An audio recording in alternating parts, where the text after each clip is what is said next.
प्यारे बच्चों, कक्षा 7वीं के सामान्य विज्ञान के पहले पाठ को हमने 3 भागों में बांटा था और वह सजीव सृष्टि जिसमें अनुकूलन और वर्गीकरण था, उसको हम लोगों ने ध्यान से देखा और पढ़ा।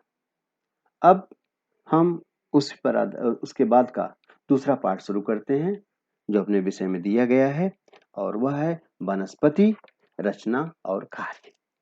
अर्थात दूसरा पाठ सामान्य विज्ञान का वनस्पति, रचना और कार्य यह है। इसके विषय में आज हम जानकारी प्राप्त करेंगे और देखेंगे कि पेड़ पौधों की किस तरह से रचना होती है और उनके अंगों के उनके क्या क्या कार्य होते हैं, उनका क्या महत्व होता है, इसकी हम जानकारी प्राप्त कर लेते हैं।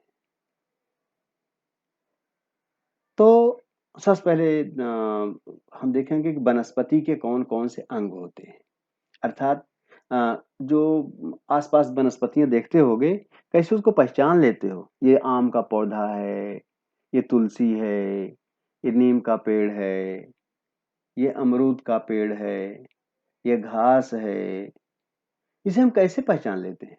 अर्थात उनकी जो आकृति दिखाई देती है, उसके आधार पर उनको हम पहचान लेते हैं। तो वनस्पति के कौन कौन से अंग होते हैं मुख्य रूप से, चलिए इस पर चर्चा करेंगे। वनस्पतियों के मुख्य जो अंग होते हैं वह होता है जड़, तना, पत्ते, फूल और फल। ये 5 मुख्य अंग होते हैं जिनसे हम वनस्पतियों को आसानी से पहचान लेते हैं। अर्थात जड़ों को देखकर कुछ वनस्पतियों को जड़ों से पहचान लेते हैं कौन सी वनस्पति है। कुछ वनस्पतियों को हम तने के द्वारा, तना देखते हैं, समझ जाते हैं ऐसा किस वनस्पति के तना है।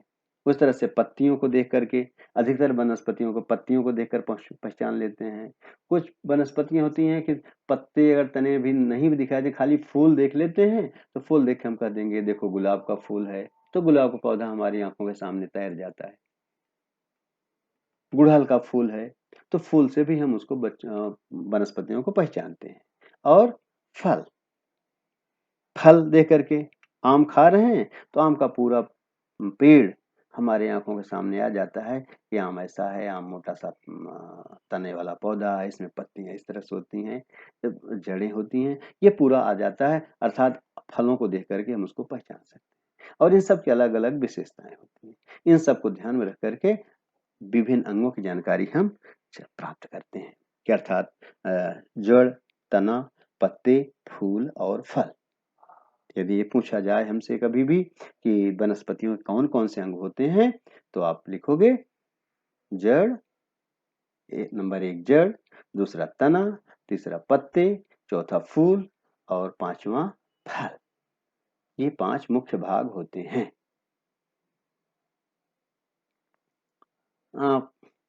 अपने घर में आप लोग कभी घर में मम्मी ने या आपने कभी चने भिगोए होंगे, चना या मोठ या मूंग, इसको देखे होंगे। अगर इनको थोड़ा सा भिगो के रख दिया जाए तो 2-3 दिन बाद इसमें से अँखुआ निकलने लगता है। उसमें क्या बदलाव होता है? अर्थात थोड़ा सा फूल जाता है, पानी पा करके, और फूलने के बाद देखेंगे उसमें थोड़ा सा अँखुआ निकलता है। तो बड़े ध्यान से अगर देखोगे, थोड़ा इंतजार करो, क्या इस समय जो मौसम चल रहा है, बरसात का मौसम है, आम की फसलें आई, तुम आम खाते होगे। अगर आम को इधर उधर कहीं फेंक दिया जमीन पर, तो देखोगे कुछ दिनों बाद जमीन से एक छोटा सा पौधा कोपल निकलती है जो आम का पौधा होता है और उसी आम के बीज से ही वो निकलता है। इसको तुमने कभी देखा होगा अपने आसपास में।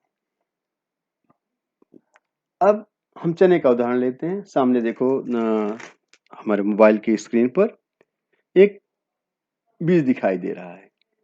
अर्थात इस बीज को भिगो भिगो दिया जाता है, तो इसमें सबसे पहले एक भाग निकलता है जो नीचे की तरफ घूम कर जाता है। इस भाग को कहते हैं मूलांकुर। मूलांकुर अर्थात इसे कहते हैं रेडिकल्स। रेडिकल मतलब ये जड़ होता है। मूल, मूल माने जड़, और जो ऊपर की तरफ भाग जाता है जिसमें एक पत्ती जैसी रचना होती है, उसे कहते हैं प्रांकुर। प्रांकुर आगे चल करके हम चर्चा जब करेंगे तो ध्यान रखना, प्रांकुर से तने का भाग अर्थात जमीन के ऊपर वाला भाग जो होता है, इसमें तना, पत्ते, फूल और फल होते हैं, उनका निर्माण होता है और मूलांकुर से जड़ों का निर्माण होता है। अर्थात जड़ें जो है पृथ्वी में नीचे, जमीन में नीचे की तरफ बढ़ती हैं और जो तने वाला भाग होता है, प्रांकुर होता है, वह जमीन से ऊपर हवा की तरफ बढ़ता है। तो हमने क्या देखा? दो भाग, किसी बीज के अंकुर, जब बीज का अंकुरण होने लगता है उसमें बीजों में दो भाग निकलता है। सबसे पहले कौन सा भाग निकलेगा? मूलांकुर। उसके बाद दूसरा भाग कौन सा आता है? प्रांकुर। प्रांकुर जमीन के स्तर के ऊपर की तरफ आता है अर्थात हवा में, और मूलांकुर जमीन के नीचे की तरफ जाएगा अर्थात मिट्टी। अब मूलांकुर पहले निकला तो मूलांकुर अर्थात उसे जड़ बनता है। जड़ें कैसी होती हैं उसका चित्र सामने दिखाई देते हो। एक मुख्य जड़, उसके बगल में कुछ उपजड़ें और उपजड़ों के बगल में रोए की तरह मूल रोम होते हैं, और उन मूल रोम में सबसे नीचे की तरफ देखोगे मूलाग्र अर्थात जड़ का एकदम अगला भाग, और एकदम आगे की तरफ एक छोटी सी टोपी जैसी होती है रचना, मूल टोपी। वह मुख्य रूप से होती है जिससे वह जड़ की रक्षा कर सके। अर्थात क्योंकि जड़ अंधेरे में मिट्टी में जा रही है, अब कहाँ जाएगी, आगे पत्थर मिलेगा, कंकड़ मिलेगा, मिट्टी मिलेगी, पानी मिलेगा, कुछ पता नहीं होता। लेकिन इससे बचने के लिए मूल टोपी लगी होती है अर्थात जड़ में रूट कैप अर्थात मूल टोपी लगी होती है, वह जड़ों की सुरक्षा के लिए होता है। इस आकृति को अपनी एक रफ की कॉपी पे बना लो और इसका अच्छा सा नामांकन कर लो। परीक्षा के लिए भी अच्छा होता है और पेड़ को समझने के लिए ऊपर का भाग तो तुम्हें दिखाई देता हो, आसानी से उसकी जानकारी प्राप्त कर लेते हो, दिखाई देता है, समझते हो, जानते हो, रोज देखते हो। ये जड़ों को हम बराबर नहीं देख पाते क्योंकि जड़ें तो मिट्टी के नीचे होती हैं, जमीन के नीचे होती हैं। तो इसकी रचना कैसी होती है? यह जो जड़ दिखाई दे रही है, इस जड़ को कहते हैं मूसला जड़। क्या कहते हैं? मूसला जड़। जड़ें दो प्रकार की होंगी, तो ये जो प्रकार सामने दिखाई दे रहा है स्क्रीन पर, इसे कहेंगे मूसला जड़। मूल टोपी, मूलाग्र, मूल रोम, प्राथमिक जड़, उपजड़, इनमें सब पाया जाता है। तो ऐसी बहुत सारी मूसला जड़ें होती हैं। अब ये जड़ें बढ़ती कैसी हैं? एक छोटा सा ये प्रयोग करोगे तो इसमें जो जड़ें दिखाई दी इनको कहते हैं तंतुमय जड़। तो मैंने बताया जड़ें दो प्रकार की होती हैं, एक मूसला जड़, एक तंतुमय जड़। तो जो तंतुमय जड़ है अर्थात फाइब्रस रूट्स और टैप रूट। टैप रूट माने मूसला जड़, तो और फाइब्रस रूट मतलब तंतुमय जड़ें। तो तंतुमय जड़ें अब देखा घर में इस समय अगर कभी देखोगे प्याज वगैरह रखते होगे तो प्याज में देखो नीचे की तरफ जो कुछ जड़ें निकलती दिखाई देती हैं। अगर उनको किसी बीकर में रख दो, थोड़ा सा भिगोकर निचला भाग भीगा रहे, तो आसानी से उसमें जड़ें तुम्हें पानी में फैलती हुई दिखाई देती हैं। इन दोनों को देख करके हमने क्या सीखा कि जड़ें मुख्य रूप से दो प्रकार की होती हैं, मूसला जड़ें और तंतुमय जड़ें। जितने भी द्विबीजपत्री वनस्पतियां होती हैं उन सब में मूसला जड़ें पाई जाती हैं, और एक बीजपत्री वनस्पतियों में तंतुमय जड़ें पाई जाती हैं। अर्थात जड़ों को देख करके हम बता सकते हैं वो द्विबीजपत्री वनस्पति है कि एक बीजपत्री वनस्पति है। ये द्विबीजपत्र और एक बीजपत्र क्या होता है? अर्थात उनके बीजों में दो बीजपत्र होगा या एक बीजपत्र। जैसे चना देखोगे, चना कभी अगर भिगो के रखो, उसको छिलोगे तो उसमें दो दालें निकल जाती हैं। चना, मटर, अरहर, मूंग, ये सब दो दालों वाली फसलें हैं। इन सबको कहेंगे द्विबीजपत्र वाली फसलें। तो द्विबीजपत्री आम, आम को देखोगे, आम में दो बीज पत्र होता है। आम का जब पौधा निकलता है उसमें दो पत्तियां एक साथ निकलती हैं, अर्थात बीज पत्र, बीज में भी दो पत्र छुपे हुए होते हैं, कहते हैं द्विबीजपत्री। और एक बीज पत्र में क्या होता है? जैसे गेहूं, जौ, ज्वार, बाजरा, मक्का, ये सब कैसे होते हैं? सब एक बीज पत्र वाले होते हैं, इनमें दो बीज पत्र नहीं होते। इन सब की जड़ें भी कैसी होंगी? तंतुमय जड़ी पाई जाएगी। पौधे को देख करके बता सकते हो कि नीचे जो है जड़ें, इसकी जड़ कैसी होगी, तंतुमय है कि मूसला जड़। तो यदि दो बीज पत्र वाले पौधे हैं तो उनको कह दोगे कि ये सभी मूसला जड़ पाई जाए। एक बीज पत्र वाले पौधे हैं तो कहोगे इसमें तंतुमय जड़ें पाई जाएंगी, उनको देखोगे तो ठीक वैसे ही रहेगा। अब आकृति देखो, एक सामने मक्के का पौधा दिखाई दे रहा है। मक्के में तंतुमय जड़ें पाई जाती हैं। तंतुमय जड़ें तो होती हैं, वो पहले जड़ें निकलेंगी, फिर उसके बीज में से ऊपर पौधा निकलेगा। लेकिन ये जो जड़ें तुम्हें दिखाई दे रही हैं, इन जड़ों में जो सामने जड़ें दिखाई दे रही हैं, मक्के के पौधे की जड़ें, ये जड़ें जो हैं मुख्य जड़ों से थोड़ा अलग होती हैं।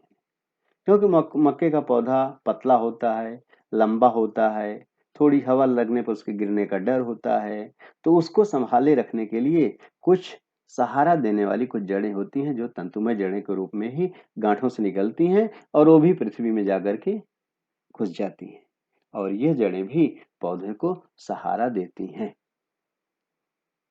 अर्थात विभिन्न पौधों को अगर विभिन्न बीजों को बो दिया जाए, मटर, सरसों, गेहूं, ज्वार, मक्का, इनका, तो कुछ दिन बाद निगरानी देखो कि उसमें जड़ें आसानी से तुम्हें दिखाई देती हैं कि सबकी जड़ें किस प्रकार की अलग अलग होती हैं।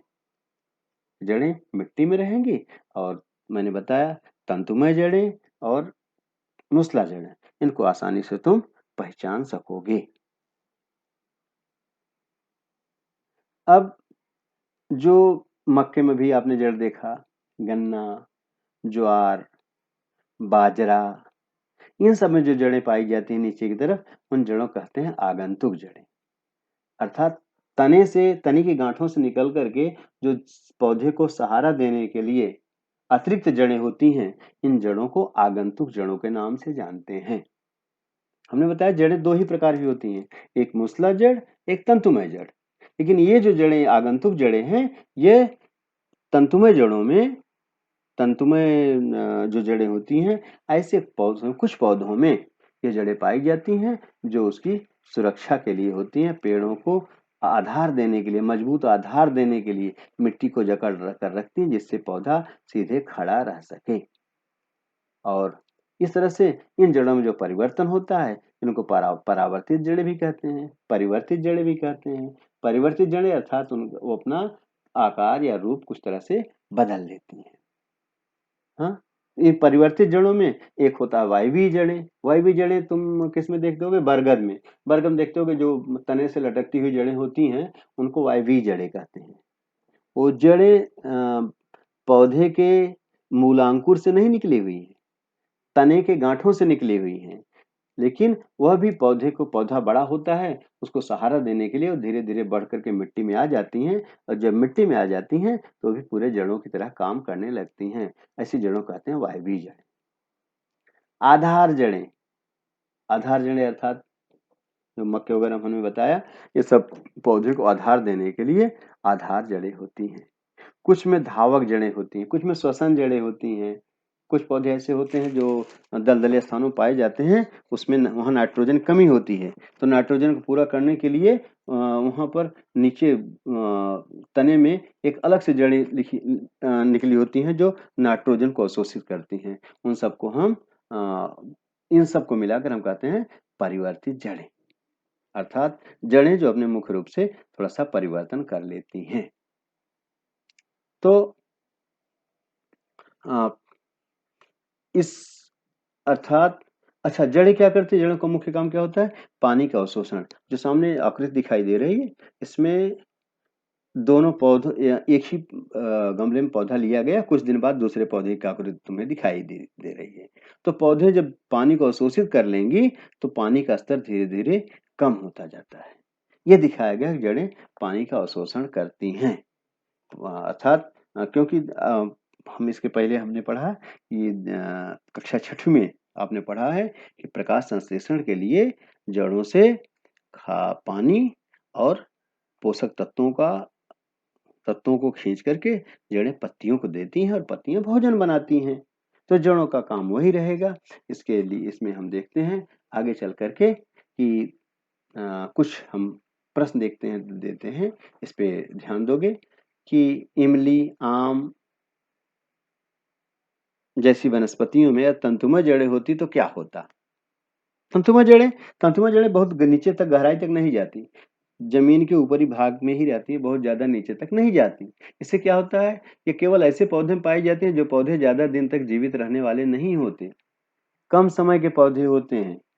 एक फसल या 2 फसल में नष्ट होने वाले जो पौधे होते हैं, उनमें ही ये जड़ें पाई जाती हैं, तंतुमय जड़ें।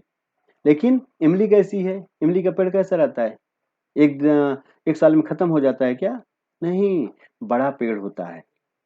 आम, उसके बड़ा पेड़ होता है, कई वर्षों तक रहता है। तो ऐसे में उनकी जड़ें तंतुमय जड़ें नहीं होती, उसमें कौन सी जड़ें पाई जाएंगी? मूसला जड़ें। गुड। हाँ, मूसला जड़ें पाई जाएंगी। और मूसला जड़ें जो है, यह जमीन के बहुत गहराई तक जाती हैं, क्योंकि उनको खाद और पानी उनका पोषक तत्व अवशोषित करना होता है, इसमें मूसला जड़ी पाई जाती है। जो बड़े पेड़ पौधे जितने दिखाई दे रहे हैं, इन सब बड़े पेड़ पौधों में हमेशा मूसला जड़ें ही पाई जाती हैं। तंतुमय जड़ें छोटे पौधों में पाई जाती हैं। छोटे पौधे मतलब जो जल्दी नष्ट हो जाते हैं, ज्यादा दिन नहीं रहते। 4 महीने, 6 महीने, 1 साल के अंतर में जो पौधे खत्म हो जाते हैं, उनमें सब पाई जाती हैं तंतुमय जड़ें। हाँ, लेकिन कुछ पौधे ऐसे होते हैं जो छोटे में, जैसे मटर हुआ, अरहर हुआ, इन सब में मूसला जड़ें पाई जाती हैं। इसका मतलब ये नहीं, लेकिन अधिकतर जो पौधे छोटे होते हैं, जिन पौधों में पौधे जड़ें गहराई तक नहीं जाती, केवल ऊपर रहती हैं, उन जड़ों को तंतुमय जड़ें कहते हैं। आम, इमली, बरगद, नीम, जामुन, तुलसी, मेहंदी, ऐसे जो पौधे होते हैं, इन पौधों में मूसला जड़ें पाई जाती हैं। दूसरा एक प्रश्न सामने दिखाई दे रहा है, जड़ों के सिरों को हानि पहुंचे तो क्या होगा? जिस जड़ों के सिरों को हानि पहुंच जाएगी, तो वह आगे नहीं बढ़ पाएगी, उसमें विकास नहीं होगा और पानी का अवशोषण जड़ें नहीं कर पाएंगी। उससे बचने के लिए जड़ों के अगले भाग पर, सिरों पर क्या लगा होता है? टोपी, मूल टोपी जिसे कहते हैं। यह टोपी जड़ों की सुरक्षा के लिए ही लगा होता है। इसको हमने इसके पहले वाली इसी में देखा, हमने इसी भाग में हमने उसको देखा, उसे कहते हैं मूल टोपी। तीसरा प्रश्न देखोगे, मेथी, पालक, प्याज, इनमें किस प्रकार की जड़ें पाई जाती हैं? मेथी, पालक, प्याज, अगर उसको ध्यान से देखोगे तो तुम्हें दिखाई देगा कि मेथी और पालक, इसमें मूसला जड़ें पाई जाएंगी, जबकि प्याज में हमें तंतुमय जड़ें दिखाई देती हैं। अर्थात तंतुमय जड़ें जो हैं, वह ज्यादा जमीन के नीचे नहीं होती। एक पौधा दिखाई दे रहा है चित्र में सामने, ये कहते हैं, इसे कहते हैं बरगद का झाड़ है, बरगद का वृक्ष दिखाई दे रहा है। इसकी एक मुख्य जड़, जब बरगद अंकुरण होता है, तो ये तो मूलांकुर के द्वारा जो जड़ होती है जमीन के अंदर जाती है।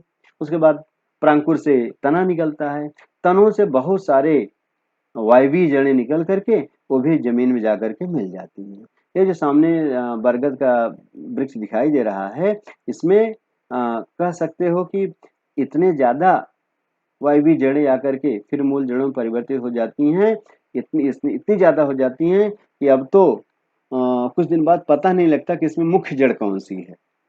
ये जो चित्र दिखाई दे रहा है, ये कोलकाता के इंडियन बोटेनिकल गार्डन में लगभग 250 साल का पौधा हो गया है। इसकी उम्र कितनी हो गई है? 250 साल। सामान्यतः पौधों की उम्र 10, 15, 20, 25, 40, 50 साल तक होती है, लेकिन इस बरगद के विशाल वृक्ष की उम्र हो गई है लगभग 250 साल। और यह बहुत बड़े परिसर में फैला हुआ है। इसमें बहुत सारी जटाएं हैं और इससे इसको आसानी से ये जटाएं क्या करती हैं कि खाद का और पोषक का अवशोषण करके पत्तियों तक पहुंचाती हैं और पौधे को काफी दिनों तक जीवित रहने में सहायता देती हैं। तो इसके अंतर्गत हम इतना देखें। अब दैनिक जीवन में देखते होंगे, मूली, गाजर, चुकंदर, इनका कौन सा भाग खाते हो जानते हो? मूली, गाजर, चुकंदर, इनका जो भाग खाते हो, ये सब जड़ें हैं। जड़ें क्या होती हैं? इनको कहते हैं मांसल जड़ें। ये जड़ें मोटी हो जाती हैं भोजन इकट्ठा करके, और ये इन जड़ों को देख करके आसानी से तुम मूसला जड़ों के विषय में जानकारी प्राप्त कर लेते हैं। ये मूसला जड़ें हैं, देखोगे एक मुख्य जड़ रहती है, उसके बगल में छोटे-छोटे रोएँ रहते हैं, रोम रहते हैं, जिनके द्वारा ये उन रोमों के द्वारा भी पोषण अपना अवशोषित करती रहती हैं। तो ये सब ज़मीन के अंदर पाए जाते हैं और कौन से भाग हैं ये? जड़ हैं। क्या है? जड़ हैं, पौधे की जड़ हैं, अर्थात मूली के जिस भाग को हम खाते हैं। पत्तियां भी खाई जाती हैं, लेकिन जो सफेद रंग के नीचे के भाग होता है, लंबा भाग, यह कहलाता है, यह मूली का जड़ है। गाजर भी ठीक वैसे है। गाजर की हम लोग पत्तियां नहीं खाते, पत्तियां पशु को खिला देते हैं, लेकिन गाजर का जो भाग हम लोग खाते हैं, यह गाजर की जड़ है। चुकंदर में भी, चुकंदर को जो हम खाते हैं, यह उसके तने का मुख्य रूप से जड़ वाला भाग होता है, अर्थात। तो आज हम लोगों ने इसके अंतर्गत जड़ के विषय में जानकारी किया, जो जमीन के अंदर पाया जाता है। जड़ों के दो भाग, एक तंतुमय जड़ और एक मूसला जड़। और मूसला जड़ बड़े वृक्षों में पाए जाते हैं, द्विबीजपत्री में, और एक बीजपत्री में पाए जाते हैं तंतुमय जड़। इसकी जानकारी प्राप्त की। ठीक इसके बाद तने के विषय में जानकारी हम इसके अगले भाग में प्राप्त करेंगे। आज बस इतना ही। बहुत बहुत धन्यवाद।